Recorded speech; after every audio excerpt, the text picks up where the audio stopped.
2024-এর পর্যালোচনা বা বিশ্লেষণের ভাই, হাসপাতালে এখনও অনেক রোগীর কথা বলছে। চক্ষু বিজ্ঞান হসপিটালে এখনও প্রায় 100 রোগী আছে।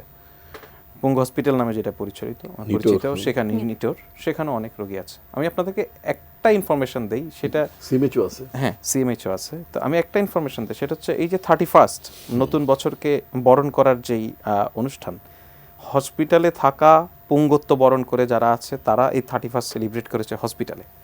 তারা সেখানে হাসপাতালের পরিচালককে বলেছে, আমরা নতুন বছর সেলিব্রেট করতে চাই, আমরা এখানে বিরিয়ানি রান্না করতে চাই, নিজেরা রান্না করবো আমরা।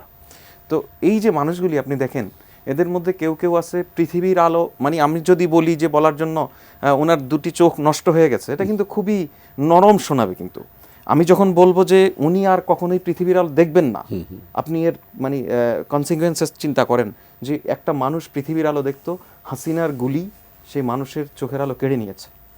সে মানুষ আর কখনোই পৃথিবীর আলো দেখবে না, কিন্তু সে ওই পৃথিবীর আলো দেখবে না সেই মানুষটাও সেলিব্রেট করে যখন সে জানে যে হাসিনা পালিয়েছে।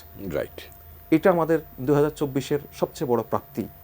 2024-এর সবচেয়ে বড় প্রাপ্তি হচ্ছে যে এখানে মানুষ একটা দীর্ঘমেয়াদী, সম্ভবত এই উপমহাদেশে এত লম্বা সময় ধরে এত বড় স্বৈরতন্ত্র আর কখনো জারি থাকেনি না। সেই তো স্বৈরতন্ত্রকে মানুষ একদম চূড়ান্ত পর্যায়ের অপমান করে মূলোৎপাটন করেছে এখান থেকে। ভাই যেটা বলছিলেন, কাউকে খুঁজে পাওয়া যাচ্ছে না। মসজিদের ইমাম পালিয়েছে, মন্দিরের পুরোহিত পালিয়েছে। এরকমও আমি পেয়েছি বিভিন্ন হসপিটালে ক্যান্টিন পরিচালনা করতো, সে সমস্ত ক্যান্টিন যারা পরিচালনা করতো তারাও পালিয়েছে। কারণ সব কিছু অত্যন্ত নোংরাভাবে দলীয়করণ হয়েছে।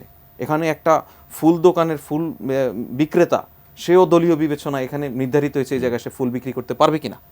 যদি আওয়ামী লীগ বিএনপির কেউ ফুল বিক্রি করতো, তাকে সেখানে বসতে দেওয়া হয়নি। বা ভিন্ন মতাবলম্বী কোনো রাজনৈতিক কর্মী সমর্থক যদি কোনো ব্যবসা বাণিজ্য করতো, তাকে করতে দেওয়া হয়নি।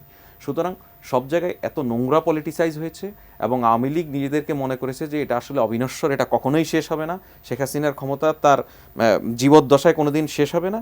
এর ফলে যা ইচ্ছে তাই করেছে। সো মানুষ যা ইচ্ছে তাই করার যে একটা পরিস্থিতি তৈরি হয়েছিল, সেটা থেকে মুক্তি পেয়েছিল 2024। এটা আমাদের জন্য অত্যন্ত আনন্দের, এবং একই সঙ্গে 2024 আমাদের জন্য অত্যন্ত বেদনার। এখানে আমরা শত শত তরুণ প্রাণ হারিয়েছি, 17 বছর ধরেই হারাচ্ছি, কিন্তু এত অল্প সময়ে এত মানুষকে গুলি করে নির্বিচারে হত্যা করার নজির শেখ হাসিনা সৃষ্টি করেছে, সেটা আমাদেরকে প্রত্যক্ষ করতে হয়েছে। আমরা শহীদ আবু সাইদকে হারিয়েছি, আমরা মীর মুগ্ধকে হারিয়েছি, ওয়াসিমকে হারিয়েছি, আমরা রিয়া গোপকে হারিয়েছি, বাচ্চা মেয়ে সাদে ছিল, তাকে গুলি করে মারা হয়েছে। এই আমরা হারিয়েছি অনেক আসলে, কিন্তু এই সব কিছু হারিয়েছি আমরা একটাই নিয়তে, সেটা হচ্ছে আমরা গণতন্ত্রটা ফেরত চাই, আমরা স্বৈরাচার মুক্ত বাংলাদেশ চাই। 2024 আমাদেরকে স্বৈরাচার মুক্ত বাংলাদেশ দিয়েছে।